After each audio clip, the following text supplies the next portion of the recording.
Good morning, dear friends. Today is Tuesday, the 24th of Teves, the 28th, December 28th. Again, it is a Tuesday. We are gathered to study the entire Talmud, one page, one line at a time. At the moment, studying Masechet Shabbos, chapter 10, 95a.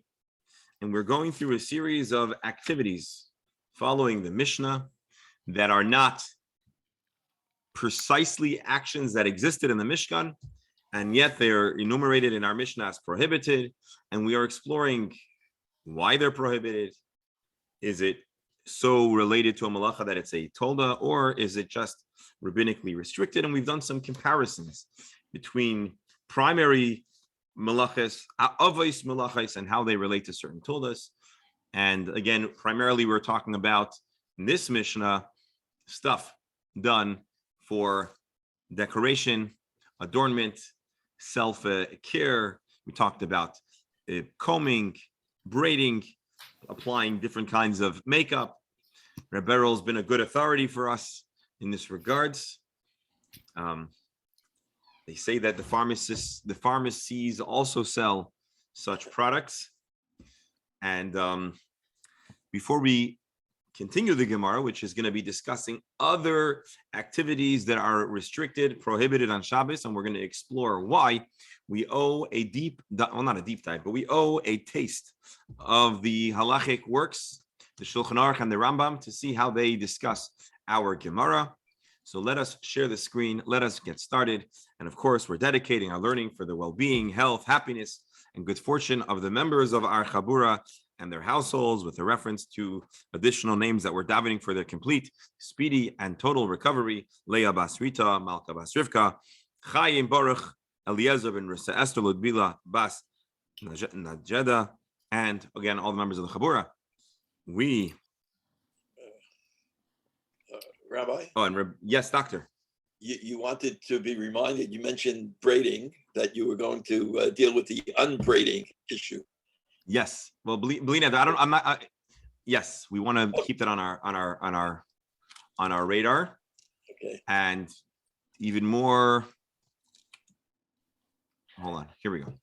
So now what I've done here is we have the Gemara, and we found in the Shulchan Aruch the discussion, but it's more general. I'm not certain it's going to talk about braiding, but let's keep our eyes peeled for any such references, as indeed that is something. It was a very interesting comment and warranted and anyways, good. All right, so we're now looking in the Shulchan Aruch. This is Siman Shin Gimel, I believe. I don't know why we don't see it. Yeah, Shin Gimel 303, and we are now looking at Sif 25. Asur Li'isha. This is secondary to what I really want to discuss, but it's connected to our Gemara, so I figured we should review it as well. Asur Li'isha shetaber b'Shabbos surak al paneha mishum tzovei. A woman is not allowed to place stuff that's going to cause her face to become colored. I think we're talking here particularly about blush or rouge. Mitamze asur li'chol b'Shabbos. Similarly, you're not allowed to put eye shadow on Shabbos. Mitamze asur latuach al paneha batzek. And similarly, you're not even allowed to put a dough or other kinds of putty that will adhere to the face. When you pull it off, it'll give a red complexion. All of those are prohibited. And the starting point and maybe the end point of these halachas are from our Gemara.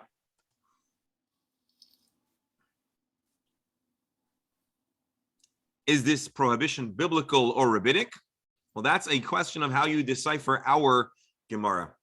So suffice it to say, the different commentaries here debate if they paskin like Rabbi Yehuda, like the Chachamim, or like the opinion that says it's only that it's deraisa or that it's derabanan. So here we have the Magen Avraham saying, "Tzavei, all of these activities of makeup, einay ella midrabanan. It's only rabbinic. Does that mean you're allowed to do it? No, not at all. But it just means that we should be clear about the basis of the prohibition. Generally speaking, and we don't need to go into the commentaries here, but the Rambam paskins, I believe. Hold on.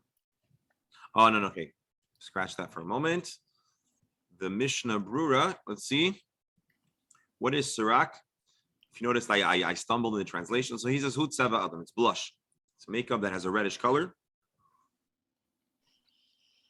Tosefta's brought that you also shouldn't you shouldn't use a coarse garment that you rub on the face, which also causes a ruddy complexion. Because it is a common way that people make themselves up, therefore, no matter how you do it, it'll appear like applying makeup. However, men, who generally speaking, at least in the time of the Gemara, were less concerned about these kind of things, so then they might be allowed to wash their face vigorously if their intention isn't to cause this reddish complexion. Interestingly enough, he quotes elsewhere that you're allowed to eat like berries, even if it might cause staining, because that's not considered a makeup. And then he also points out that it's only the Rabbanan, because these prohibitions are only the Rabbanan, because dyeing, based on our Gemara, as we may have noticed, we'll see, dyeing is not prohibited on human skin biblically, only midrabanan. Again, I know we're getting a little bit into the weeds, but this is interesting and it's on our mind and it's important. Now let's get to the essential segment of at least to our discussion yesterday. A woman is prohibited from braiding their hair on Shabbos. Nor is one permitted to undo their braid. A person may smooth out their hair. They may smooth out their hair. How? Without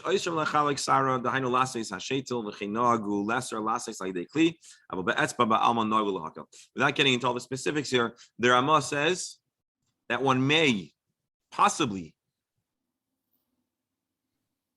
smooth out or push down their hair with their hands, but not to use a keli, not to use a implement. Hold on, one more thing. One may not use a comb on Shabbos. Even those kinds of combs that were relatively soft and they were made from bristles of a pig. I guess once upon a time, if you wanted a soft bristled comb, you would use a pig hair, which was, I guess, softer than other materials that were available back then. It is impossible that if a person combs their hair, they're not going to end up uprooting hairs. And on Shabbos, one is not allowed to uproot hair. This wasn't the discussion of our Gemara thus far was not so much about uprooting hair, more about the malachas associated with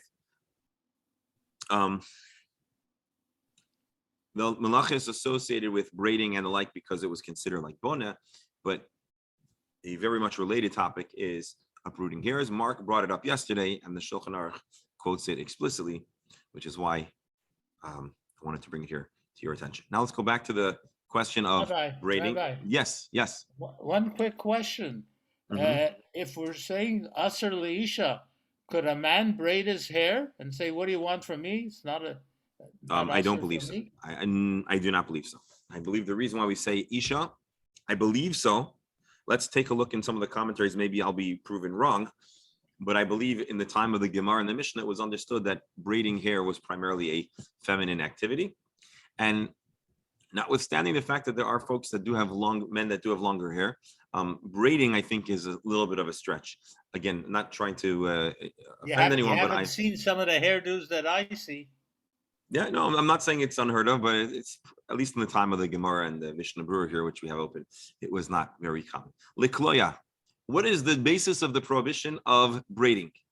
So in our Gemara, we had a machloikas, what was wrong with braiding. We knew that it was prohibited because the Mishnah referenced it. And we said either it was related to weaving, and that was rejected in our Gemara. And then the Gemara brought Rabbi Abahu, who says that it's because of building. And the Gemara kind of left it standing. And our Mishnah brings two opinions. Is it a prohibition that's deoraita or derabanan? In other words, Rabbi Lazar Mechayiv. Rabbi Lazar says these activities are literally biblical. They are malacha. The Chachamim said no, it's just a rabbinic restriction. Now, when I say just a rabbinic restriction, it doesn't mean you could do it. But it's important to know, is it midiraisa or midirabanan? Is it rabbinic or biblical? And so who do we paskin like? So the Mishnah Brewer brings to our attention, based on earlier scholarship, midirabanan. It's only rabbinic in nature. Let's read these words carefully. Mishum didami living. It is similar to building. He doesn't take that emphatic position that doing braiding is actually baina. And by the way, it might make us feel better because yesterday we struggled to literally call braiding any kind of baina, and we had to say, hold on, is temporary building, and is building on the person considered really building?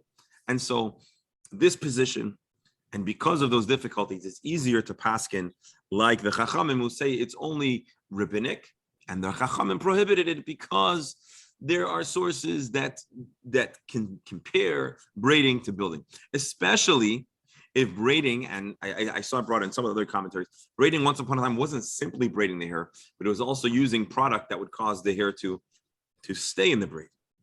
And so product along with that activity might be more similar to boina, because think about what boina is. Boina is the attachment of different materials and using stuff to keep it together. And so conceptually, there is a parallel, and that's what dami libingin. It is similar to bingin. And then the Mishnah Brewer quotes our Gemara. It says also, when Hashem created Chava, there's an Agadic teaching that says that her hair was braided, and that was really the final point we discussed yesterday. But if you braid a hair that's detached from one's person, then you've got another problem on your hands. That's much more similar to weaving. If it's detached. So for example, it might be a greater problem I'm not saying it is, I said it might be a greater problem, ironically, to braid a shaitel, a wig, perhaps, than natural hair. Again, I'm not taking a solid position, but based on what he writes here, hair that's on your head, it's attached. So we'll never call that process braiding. I think this was Taisus, remember? Also, hair that you braid hair, it's not going to be permanent. And he calls them, but this, all the exceptions, all of the rationale to distinguish between a braid and weaving, a braid and building, that's all because it's attached to one's head. Oh, here he says it explicitly. The Mishnah says,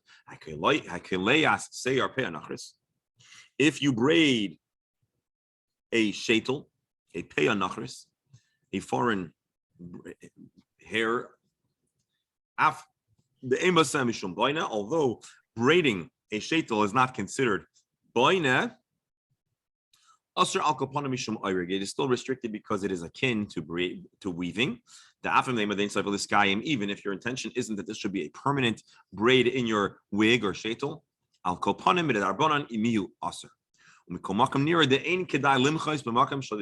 very interesting. This is the Mishnah Brewer. This is authored by the Chafetz Chaim. Today, the Mishnah Brewer, of course, is perhaps one of the most popular halachic authorities and works. And as you notice, he doesn't just give you a psak, but he also gives us a little bit of the discussion. And so the Mishnah Brewer tells us that you cannot braid your hair, and you also shouldn't braid a shaitel. But he says, because of its rabbinic nature, if you're not going to be listened to, sometimes better to bite your tongue, which is it's not uncommon to have this suggestion, but it is interesting nonetheless. Dr. Hammer.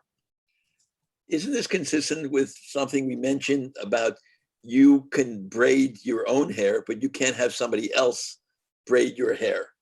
So our Gemara. So when you're talking about a shaitel, that would be consistent if it definitely was not your hair. Very interesting. So, Doctor, I'm not sure if I understand what you're saying. What I think you're saying is, we said that it would be a greater problem to braid someone else's hair, right, because you could do a better job if it's not on your head. It's hard to braid and see what's going on your head.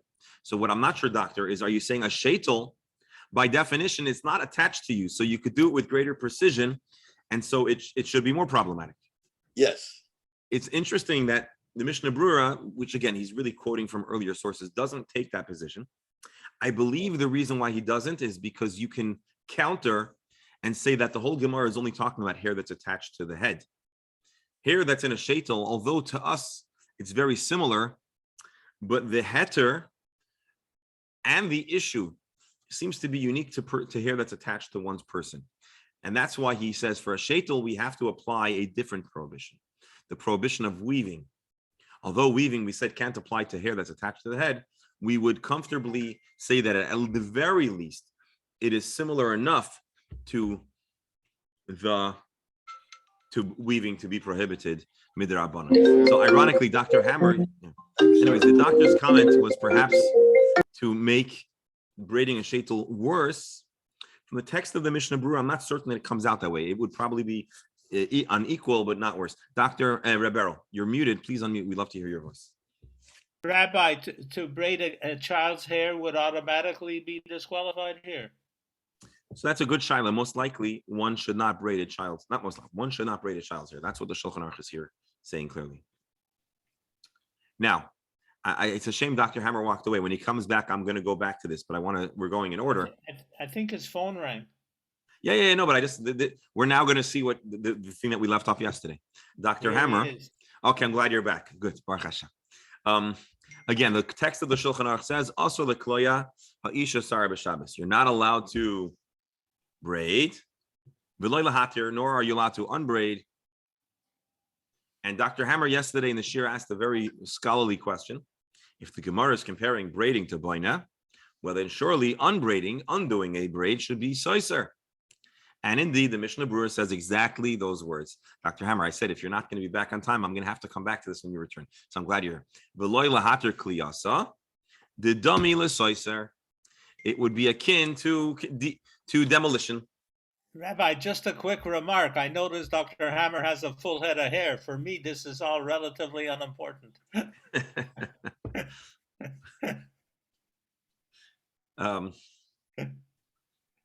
I second that.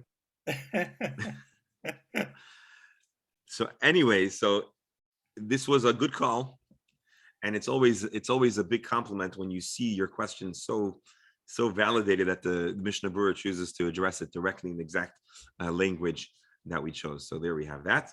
And then on the topic of combing, now I want to tell you, combing is not immediately connected to our Gemara, but it's so close in our minds that I want to review this halacha in the Mishnah Berurah. And again, the Mishnah Berurah does a very good job sampling the bulk of the shitot, the bulk of the opinions on the matter here.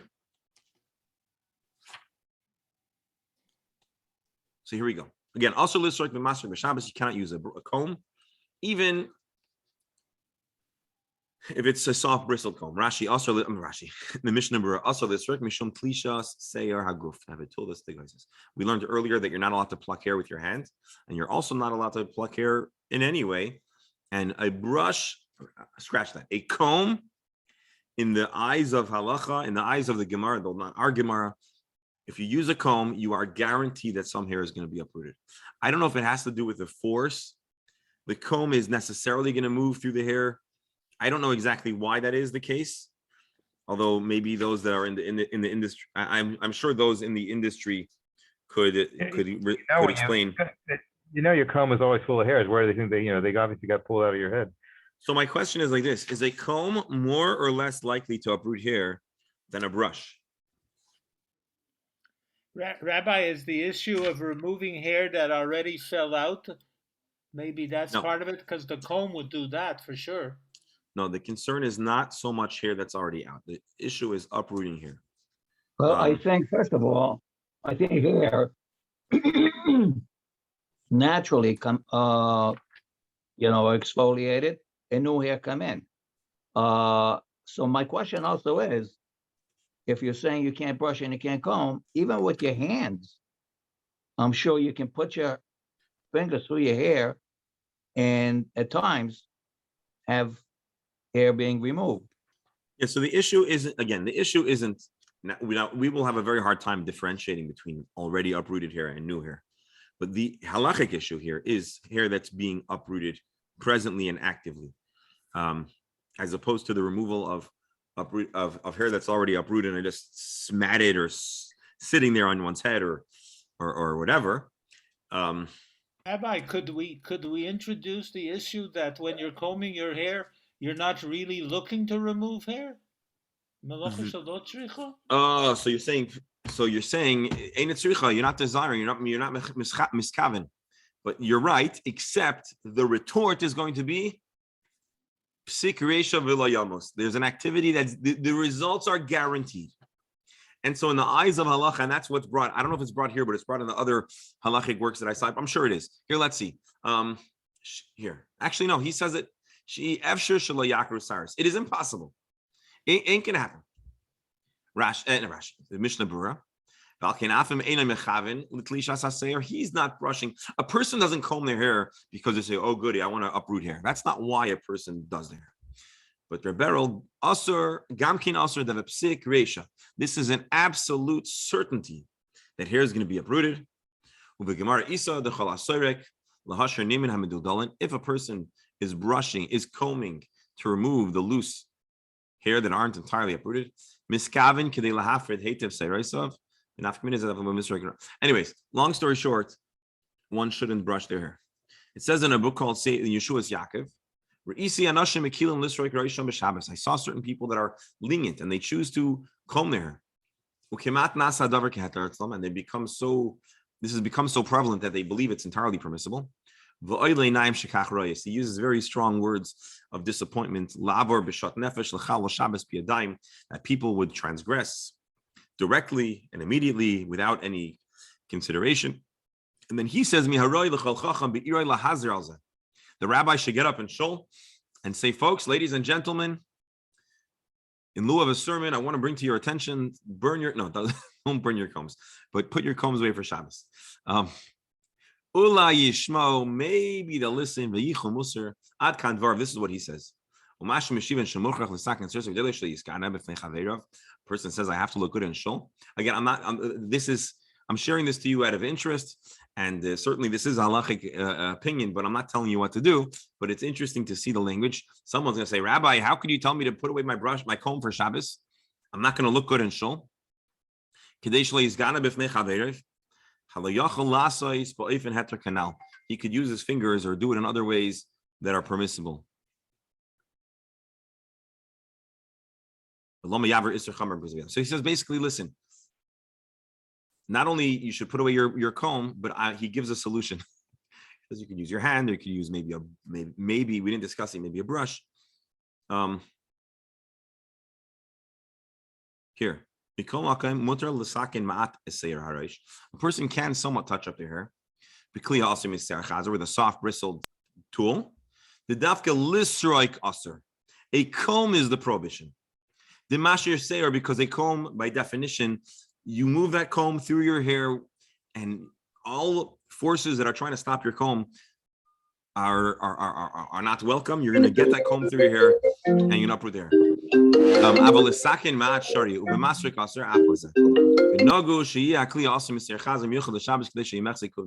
would make special pig hair brushes that were very soft, and so they don't uproot hair. What is lefasves biad? Haino shemavdul biyadav. Saraisav zumizu. A person can use their fingers to separate their hair. Rambam says, like, we'll see the Rambam. Anyways, long story short, dear friends, wise conclusions, those that talked about the Gemara prohibiting braiding, Mishum Boina, the Mishnah Berurah, the Halacha Paskins, like the Chachamim who say it's not biblical, it's rabbinic, but there's something similar because we were prohibited midrabanan from building our braids. We're also not meant to deconstruct the braids. What about combing? So we said combing shouldn't be done because combing is necessarily going to uproot hair. Using one's finger, using a brush, if it's very soft, there may be room for leniency, says the halachic works as they are summarized by the Mishnah Berurah.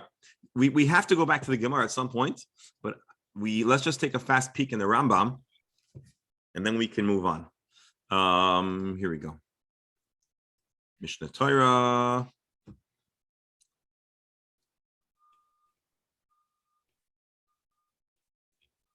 Actually, I'm not sure if he gives us the right Mishnah, the right Rambam. Let me see.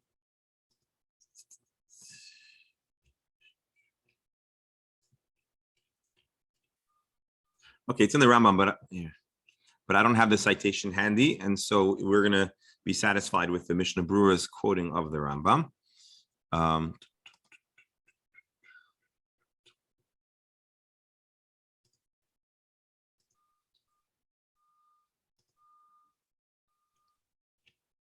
right, now let's jump back into the Gemara.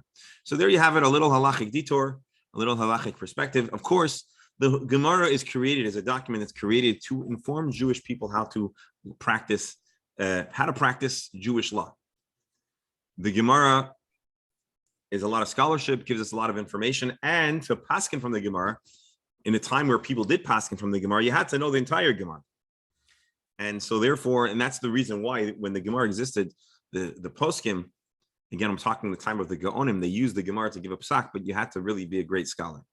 The works of the Shulchan Aruch helped make the halacha more accessible to a broader segment of the population that maybe didn't know the entire Gemara. And the same thing can be said for the Rambam. Ultimately, even knowing the Shulchan Aruch alone without having the life experience and education and deep knowledge, there's additional aspects. And those are the contributions that the Mishnah Berurah and the Shulchan Harav and the others, where they bring down more, give us more detailed instruction for Jewish living. And that's what we just took a little sampling of today. Thank you for your indulgence and for inspiring that study session with deep, wise, and insightful questions. Now we're going to see the Gemara's continued discussion about activities that are prohibited as toldos or rabbinically, but related to malacha, and an investigative process to tie these activities to the correct primary malachas. Tanu Rabbanan, a brisa teaches as follows. We're going to be relying, some of these words are complicated Hebrew words. We could put Rabbi Nachem to work, but we'll also use Rabbi Steinsaltz. Tanu Rabbanan, hacholev, milking, v'hamechabetz. Doctor, what's mechabetz? Is that something that you've ever done in your... No. Okay. And don't know, I have no idea what it is. Your average kid in Tel Aviv probably was not active in mechabetz, one who sets milk to curdle. It's part of the cheese making process. V'hamegaben, one who makes cheese. What I suspect mechabetz means, and we'll see in Rashi, is that you have milk, but how do you get this? How do you separate the curds and from the whey? You have to introduce a chemical, an agent, which causes it. So I know if you put lemon juice or vinegar or cultures Or rennet, so that helps. That helps it separate. So cholev is to get the milk. Mechabetz is to separate the curds in the whey. Where is Alan when we need him? I know, you're right. He's driving down, but we do need him. He's on the way, Be'ezer Hashem. He's taking the Jewish. He's taking the Jewish way, the 40-year. The long short road or the short long road. Yeah. So then you have megaben. So basically, there's 3 steps enumerated here. You want to go from milk to cheese? Well, you got to extract the milk. You got to start causing the milk to separate the solid and the liquid, the curds and the whey to separate, and then you have to form it, and make it cheese. So if you do any of these activities, kigro geret, if you produce the amount of cheese the size of a dried fig, well then this is Shabbosly prohibited. Let's read Rashi. Hamechabetz. Hamamid hachalav bekeva. So in ancient times, how would you cause the cheese to start to curdle? And so they would place it into the stomach of an animal, which had different acids, I believe, and that would cause it to curdle. But Rashi then adds that I think that really mechabetz means placing it into a kind of receptacle and putting the kafoi, putting the rennet or whatever, the cultures into it, and the liquid drips out and the solids remain. So suffice it to say, it's the process of separating or getting the solid part of the cheese. Exactly which step in the process? Well, there's different options. Well, there you have it. Let's see if any other. No.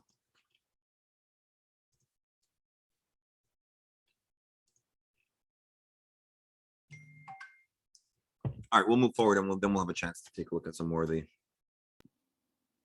It's strange, Rabbi, because the milking of the animal is very different of all the other stuff after. I'm sorry. The milking of the animal is a complete different thing from the other separations, whatever you want to call them. Indeed, and just to add to your comment, nowhere in the Mishkan, to my recollection, do we have milking or separating the curds in the whey or forming it into cheese. So we're going to see how that's related to malacha. But at this point, all we have is those are prohibited. You're not allowed to make cheese on Shabbos. Now we're going to go to other interesting and controversial topics. Hamechabed, what about sweeping? The hamirabetz, and sprinkling, spritzing water on the floor. The haroide chalois tvash, and extracting, removing honeycombs. Let's read Rashi. Hamechabed esabayis, sweeping your home.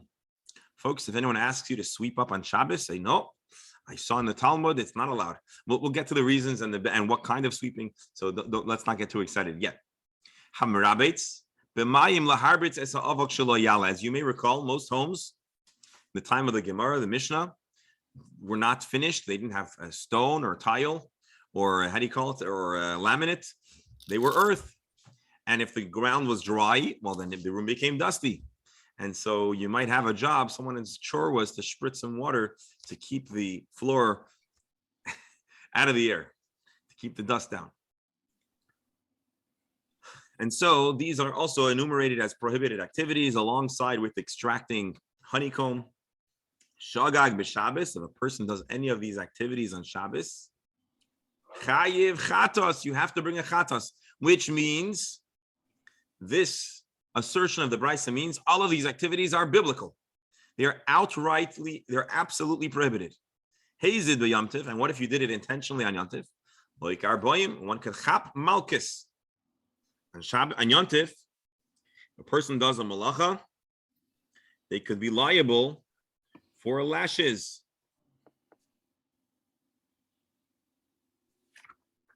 They could be liable for lashes. Which is the greater punishment? Well, no, it depends. Shabbos, well, God forbid on Shabbos, if a person did it intentionally, then there may be greater consequences. But basically, a malacha that's biblical on Shabbos, if a person did it unintentionally, they have to bring a carbon chatos, and if they did it intentionally, they'd receive lashes. Rashi tells us, basically, the Gemara is going to discuss this all at length. Rabbi Eliezer. This is the opinion of Rabbi Eliezer, who tends to generally be more machmir and expand the parameters of the malachas to be biblical. So even though these actions are not explicitly in the Mishkan, and maybe it's a little bit of a stretch to see how they relate to malacha, according to Rabbi Elazar, as we'll see soon why, he sees them to be biblically prohibited. The Chachamim had consistently, however, disagree on a number of items and say echad zeh, ve'echad zeh, Einoi ela mishum shvos. On Shabbos, on Yom Tov, they are prohibited, but rabbinically, not biblically. Mishum shvos, dilma ki koneslei, v'smalin hagumay shababayis me'aleim v'heve b'binyin. Dilma ki koneslei, maybe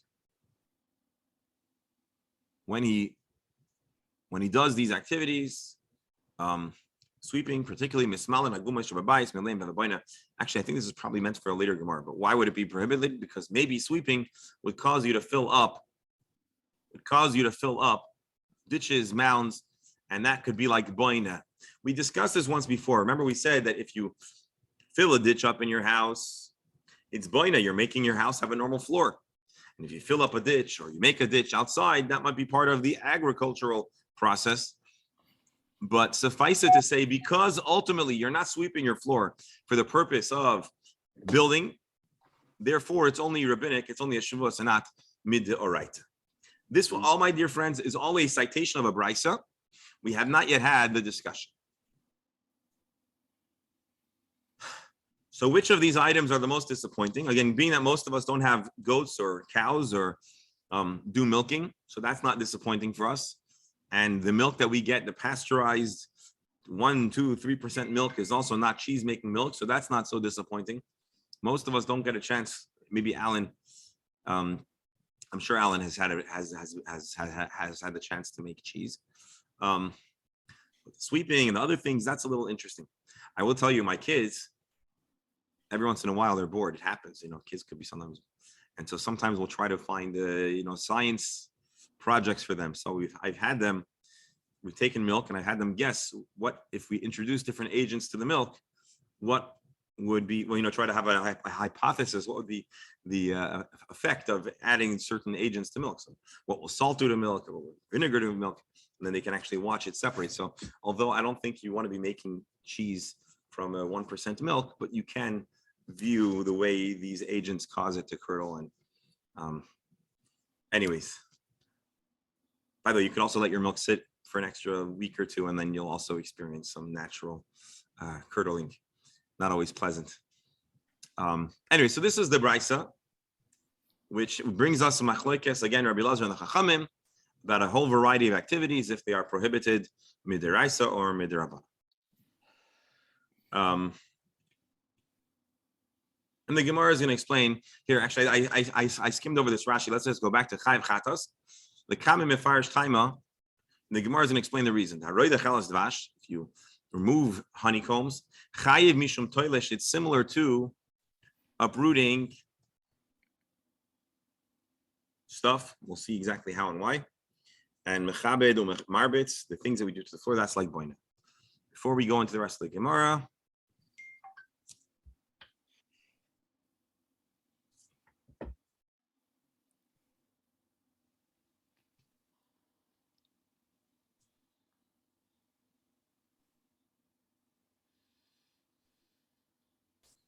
all right, no, we're gonna come back to this Tosfos maybe later. All right, let's continue the Gemara. Any comments or questions before we continue?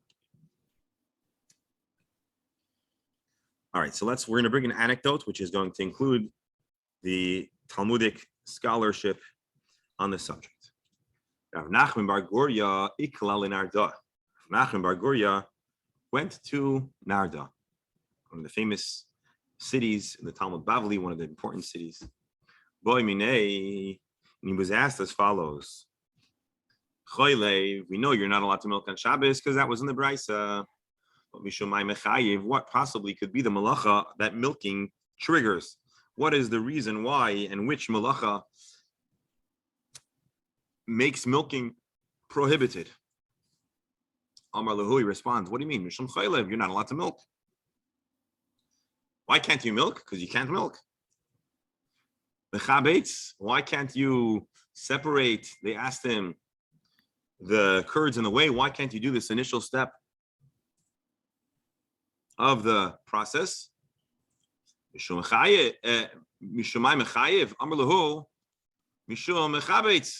do you mean? You're not allowed to do this.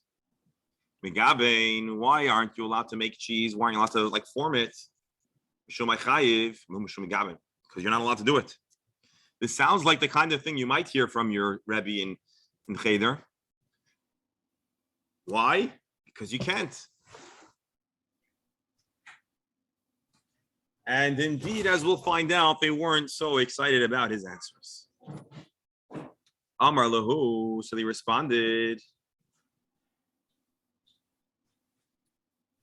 Mishum, Amar lei, they tell him, Rabach, Kotel, Kone, Ve'agmahava. You must have had a terrible teacher. You must have had a teacher that didn't teach you anything.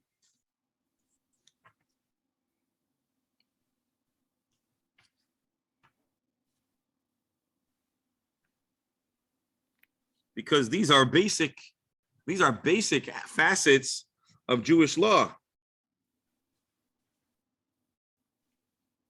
Why don't you tell us? Why didn't you give us the answer? And he leaves off. He doesn't give them the answer. Asa shoel b'midrasha. So he came inside.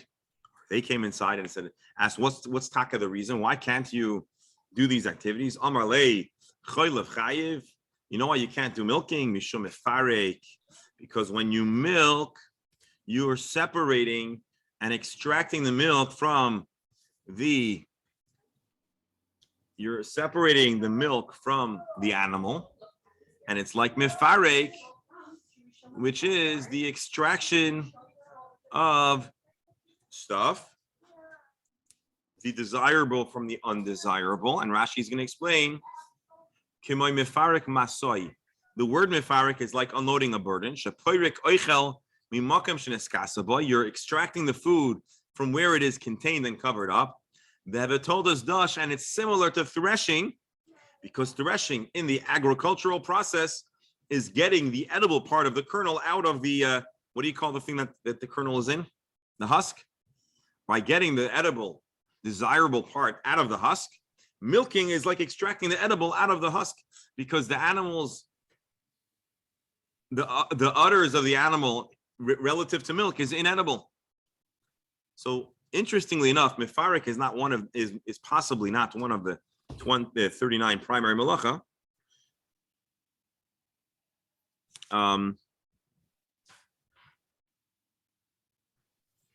But it is a tolda, it is a subsection of dash.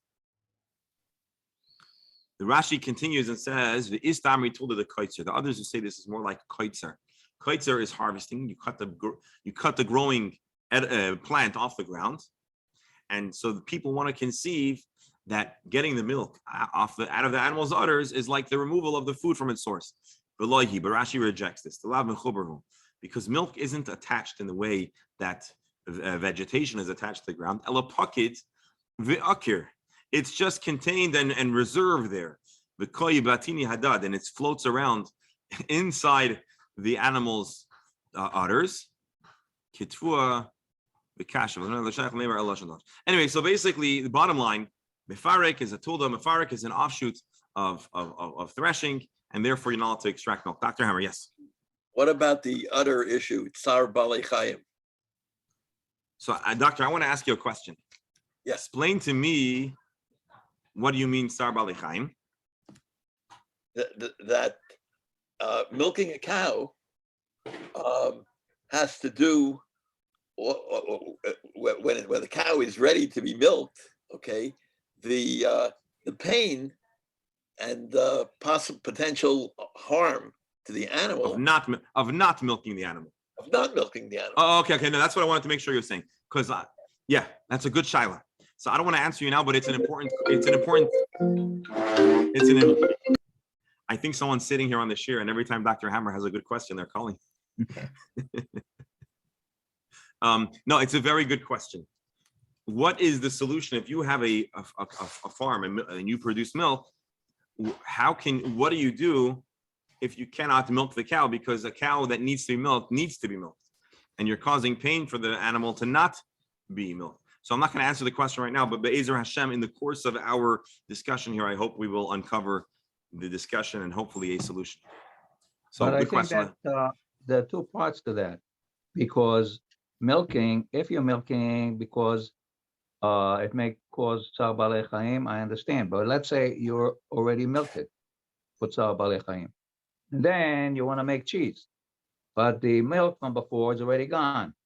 Are you allowed to milk it again in order to make cheese? So there are two. So you're saying I'm dividing it into two things, into two separate issues. So not every milking is because of tsar balei chayim. So that's a good one. So do me a favor, because I want to go through this systematically, and we need to do a little more research in the commentaries here. So, but let's leave Doctor, like we did yesterday with the braiding. Let's keep it center. Let's keep it on the dash, on the how do you call it, on the dashboard. And I think today with large farms, they have electric milking. I think there's an issue. I think they discussed this issue. There are solutions, but it's a real issue. It is a real issue, and so we'll get to it. Mechabetz chayev. What's wrong with putting in the rennet or the cultures? Mishum boirer. It's like boirer, because what's boirer? We get the desirable out of the indesirable, And especially the way Rashi described that you introduce the chemical and all of a sudden the two parts separate and the whey drips away. And all that's left is the curds that you need for cheese. So that's a kind of boyer. Megaben chayiv, and the cheese forming, molding part. Mishon boina, you're building something. You're making it into a formed structure. Because you're turning a bunch of different little curds into a piece of cheese. And what's boina? You take a bunch of different building materials and you make a single structure. And so the Gemara here now explains very reasonably, sensibly, what's wrong with chaylev. It's very similar to mefarik, the extraction of food, which is like dosh. You're not allowed to separate the curds in the way because that's essentially boyer, getting the good from the bad. And you're not allowed to form a block of cheese because that's boina. You're taking all the different little pieces of curd and turning it into a solid block of cheese. One question that I don't know if we're going to answer now, but it's an interesting question that's discussed. I want to find a primary source. Is why does Reb Nachman Bar Guria not actually give the answer? Why does he play? He seems to be playing a game over here.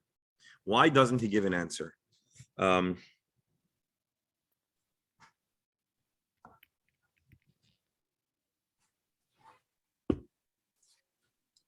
Right? He says, "What's wrong? It's wrong. What's wrong? Like, why can't you do this? Because that's not a helpful answer.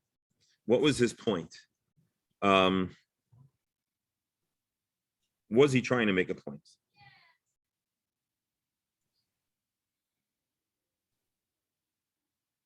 And if he didn't know, he could have said he didn't know. So it's discussed. I just don't have access to those discussions here. Let me see, maybe I do. Give me 1 second. Interesting Shaila.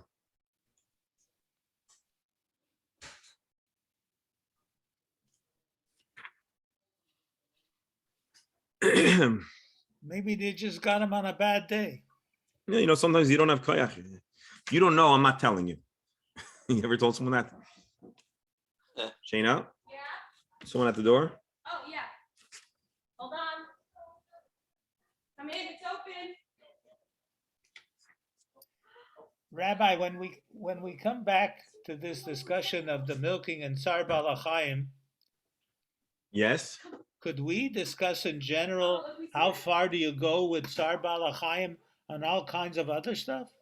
Yes. Every time that we talk about animal care or animal handling, the question of Tsar Balachayim comes up. I'm not going to tell you that it always is the most important factor, but it is an important factor, and it does come into the equation. So Mirza Hashem, when we provide Dr. Hammer his answer, we will discuss further the topic of Tsar Balachayim. Right now, I'm just trying to see if anybody addresses our question here about why the rabbi was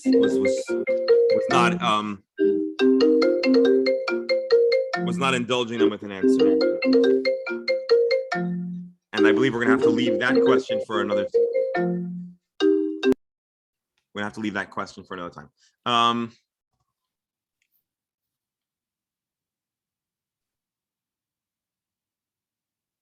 All right, let's go a little further in the Gemara.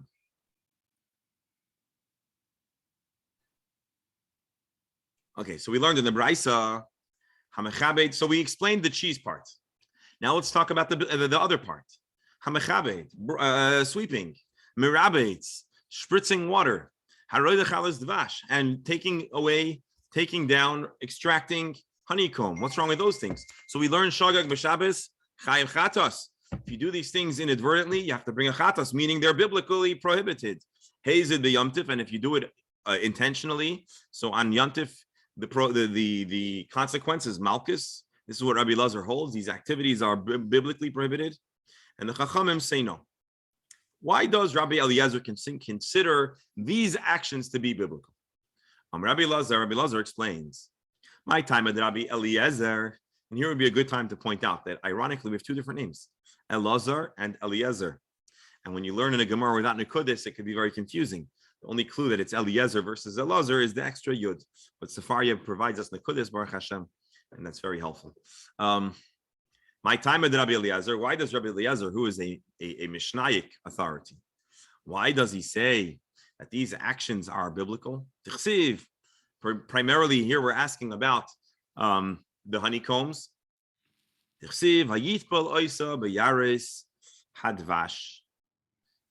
We read in the book of Shemuel all about, I believe it's Yonasan, during combat, son of King Shaul.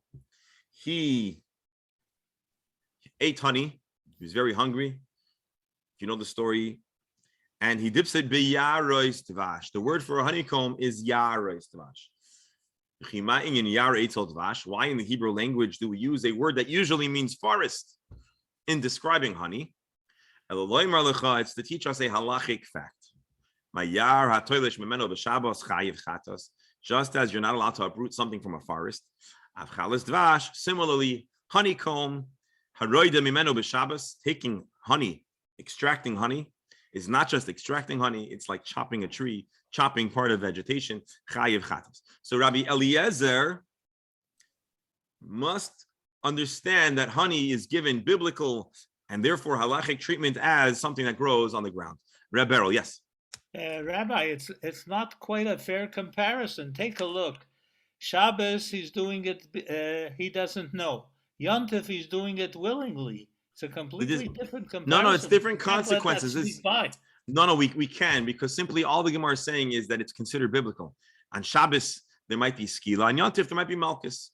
And so he's just telling us and Yontif bishgoga? We have to it's not a chatas necessarily. But let's shelve that for now, because that's secondary to our primary discussion, which is why would you ever treat these activities as biblical? It's a good question. I don't want it to be distracted by it. First, we're going to the primary definition. Are these actions melachos? Are they part of the 39 melachos? Rabbi Eliezer says yes. I understand why you might say sweeping is considered baina. We might reject it. Tosfos questions how you could say that it's really baina. It's not. That's not your intention, and it's not guaranteed that you'll be filling up holes. That's Tosfos' question. But here we want to understand honeycomb is the least likely to be considered anything that's a malacha. And so we have to turn to a biblical description and to the biblical word for honeycomb to give us that impression. But the Chachamim don't agree with this, right? The Chachamim say it is not biblical. Doctor, you were going to say something, Rabbi Menachem? Okay. No, I'm okay, thanks. Okay.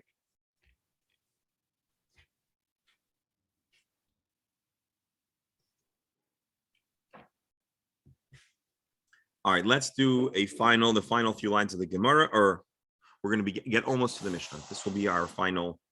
Ameimar shara zilcha b'mechuza. Ameimar allowed zilcha spritzing. Rashi zilcha l'rabei tzabayis, to spritz. That city, the floor is made of stone. So we can understand mechuza was already an urban hush of a city. Floors had stones. Amar time amay Amar Rabbanon. Why did the Rabbanon say you're not allowed to spritz water? Vilma asalash v'yegumais, lest you come to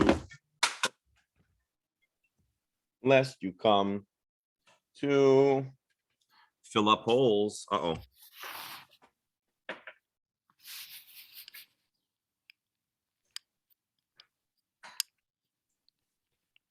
I don't want to say everything's falling apart, but here, 1 second.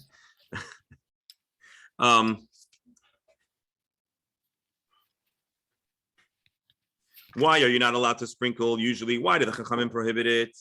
Because you might be mashva guma, you might smooth out a hole. I got my mouse back. In our city, the whole city of Mechuzah, there are no ditches in the homes. The floors are paved, there's stone, there's tile. And therefore, the whole basis of the Gezerah does not exist. This too brings up questions.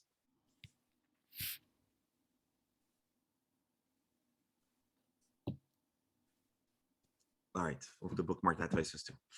Rava Tosfa, Ashkechel Ravina Deka Mitzvah mehavla.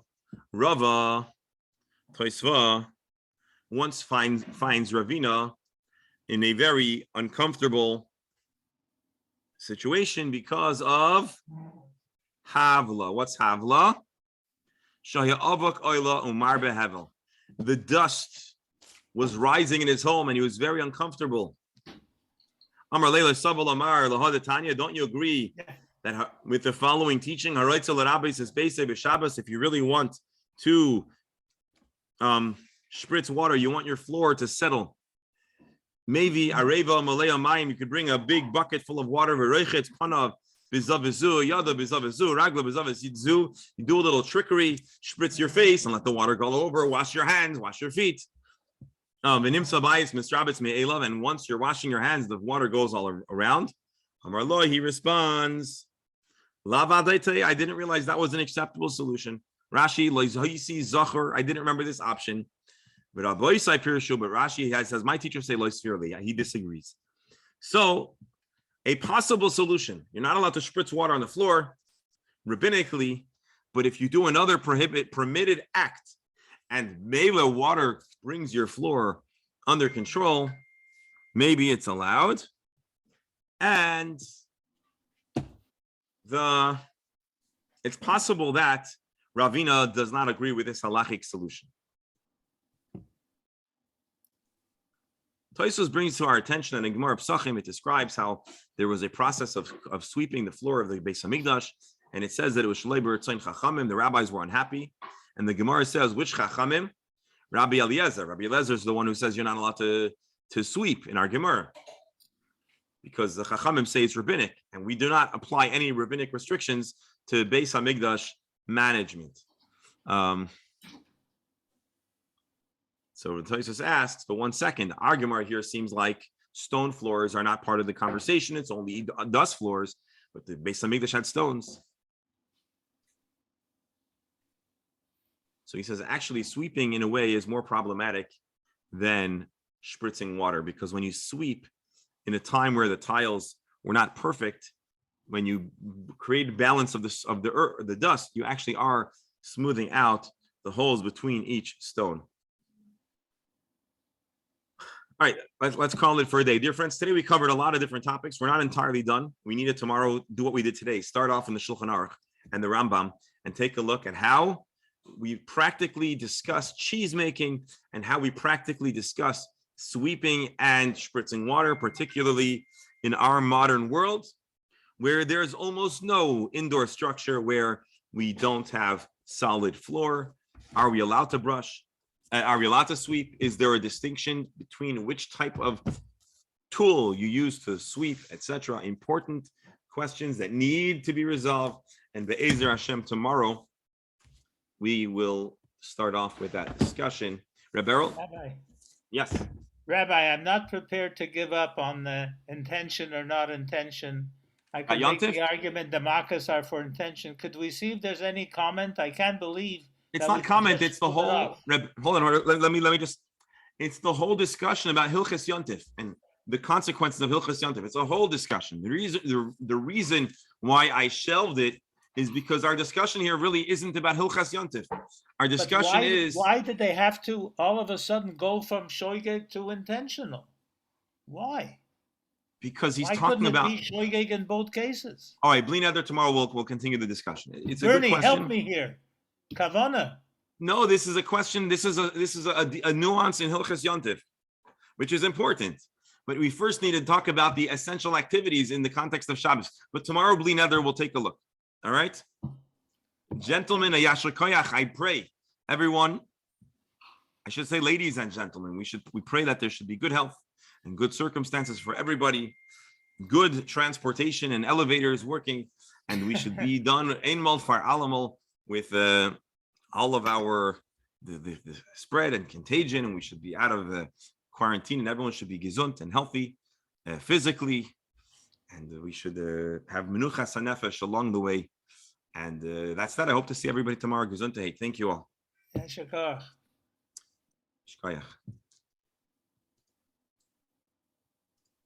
Oh, Dr.